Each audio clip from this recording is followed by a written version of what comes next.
welcome to Mr. Randy's Wine and Spirits. I am Mr. Randy, and today we're going to be doing an off-the-rip video. If you're new to the channel, hello, welcome, come on in. All my returning viewers, you know how we do, so let's do it to it.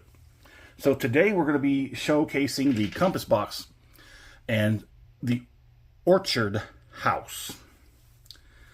Now, I don't know... Nah, skip it. So we're going to be doing an off-the-rip video here. I've definitely gotten into the Compass Box. We had the Peat Monster. Go ahead and... That... I don't know why that stumbled me a bit right there, but let's go cork pop in 3, 2, 1. Nice. Let's go ahead and get a pour out and let it breathe a little bit. That's good. Well, we'll give you a quick look at the box here. I mean the Compass Box. Scotch whiskey maker. There you go. Fragrant, sweet, and balanced. Blended. Non-chill filtered. No color added. There is no age statement. 46% alcohol by volume. Give you a quick look at the back. We'll go over batch number. So, for all the new people tuning in, Mr. Randy does a 3-part series with his reviews of libations of sorts. Episode 1, here we are today, off the rip. Get it home, crack it open, pour it in a glass, have my first pour, share my first impressions with you because that's why we're here, doggone it, man. That's why we're here. Part 2, full review time. We're going to drink it down to the halfway point. We're going to let it sit week, 2 weeks, whatever, you know, destiny has in store for it. I will go online, which I already have, to be completely transparent with you. I've already gone online. I've already looked up. I've already done my research and my homework. I've made my notes. I'm super ready for this. I enjoyed that Peat Monster. Here's a caveat to the Orchard House. Currently where I'm at, these are far and few between. When you do find them, they're expensive because they're being sold by independent owned and operated shops. They're the only ones having a few of these on the shelves, and they upcharge stupidly sometimes. So there's very few places I can find these. But anyway, back where we were at, full review. I get as much information as I can. I can bring it back. I'll present it to you. We'll talk about it. I'll score it and continue to drink it because part 3, final pour, thusly named, we'll have the final pour in the glass compared to the first pour we're having here off the rip and everything in between. So I was not expecting to come across the Orchard House here. In the one place I found the spice tree, which is very nice, by the way. The only other one they had the artisan. Yeah. Ooh. Okay. So here's the thing. I didn't smell it while I was sitting over there. That's about 3 feet, almost 3 feet away. But now it's like a foot away from my nose. I can smell it for sure. Of course, I forgot. I always forget. As soon as I start sitting still, this thing comes at me and tells me to get moving. So just a moment while I silence everything but the cat. And I think he's asleep. Ooh, so the fragrance that I'm getting about a foot away is light but pungent. Getting closer. Oh, there's a whole lot of fruitiness going on in here.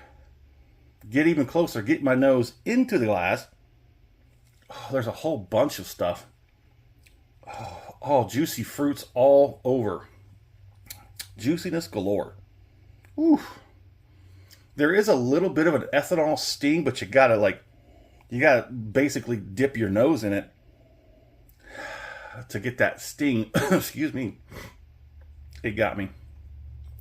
So let's go ahead and get this first pour.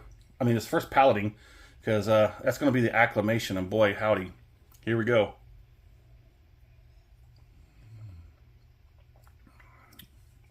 Ooh. Oh my goodness. Oh. Oh. Hold on, I'm sorry. I was going to give you a little bit longer of a look.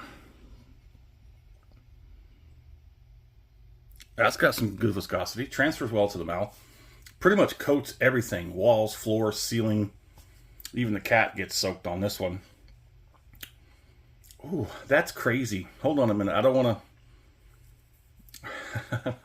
Give me a moment. Let me work this first one out of the way. Get some water. Ooh, that was very interesting.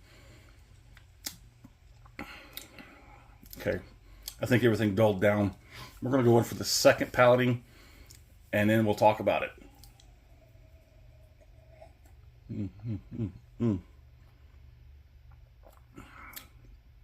Oh, it is, wow, it's all over the place.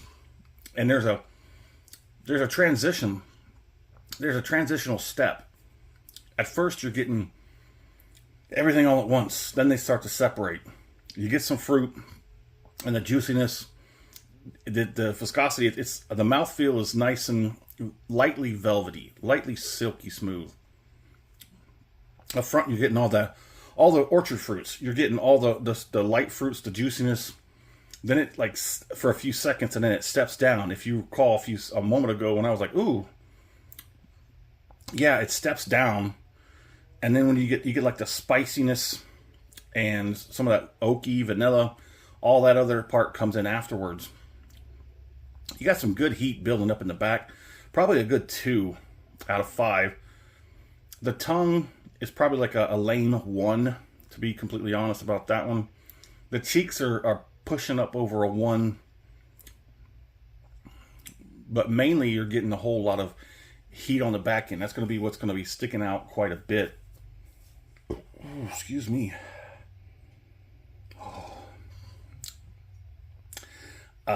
I have not seen the, what's that one? We did this, yeah, we did this, the spice tree. Okay, so yeah, there is a spice tree. It's like, it's going to push my ceiling price point for sure, because that one is like, it's 77 something on the shelf, which means it'll probably be pushing over 85 out the door. San Antonio has a lot more big box stores and a slew of independents all over the place. And they do have a lot more options and availabilities for things that I don't have here. I would have to drive at least an hour, probably down to Austin or maybe up to Waco. I think Austin is probably the better shot, maybe. Waco's full of distribution centers and warehouses, so everything kind of comes into Waco where it gets stored and then shipped out all over Texas and beyond. Austin is pretty much the livelihood, the party place for everybody here in Central Texas, or in, yeah, Southern Texas too as well. And San Antonio is going to be where there's a lot of rich culture, a lot of good wholesome heartiness down there. So yeah, I'll drink to that. One more and then we'll get to the finish. Ooh.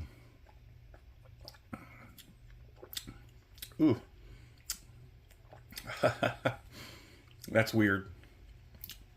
I think I have had another Scotch that has done this. Starts off one way and then takes a step or turns a corner and it's something else. Anyways, let's go ahead and get this finish on, I guess. Here we go.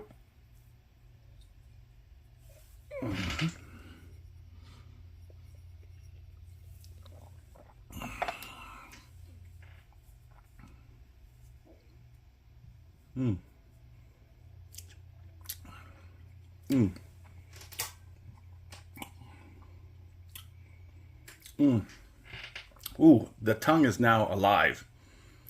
The tongue is now alive. Tip, top, sides, back, everything just got a rude awakening. The heat on the back end is trying to push a 3, but I don't think it's going to get it. Everything else in the mouth, the cheeks, they have a little bit of numbness, but I wouldn't say the intensity on the cheeks, the gums, or the lips isn't really pushing too close to a 2. Everything is pretty much low and mellow. The tongue finally woke up. The heat in the back is trying to push a 3. Like I said, I don't think it's going to make it. But that's going to be the majority of your finish on this, is going to be on the back end, the heat, or the warmth that builds up back there. Sorry, sinuses.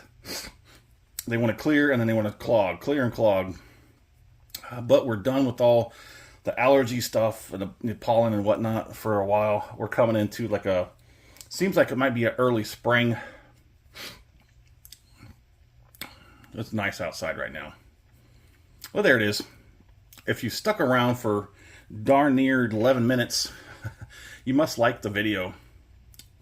So go ahead and hit the like button, hit the heart button, whatever the algorithm on whatever platform you're watching this on, so that it knows you like this kind of stuff, and maybe it'll show you more in the future. Or if you're absolutely determined to watch more of my videos, don't know why, go ahead and hit the follow, hit the subscribe, so that way whenever I release one of these videos hot and fresh, it comes right to you. That's how we do. Well, do me a favor. In the comment section, tell me where you're at. Tell me, what are you drinking? What do you think about the Compass Box, Orchard House? And as always, thanks for stopping by here at Mr. Randy's Wine and Spirits. Definitely have a good one.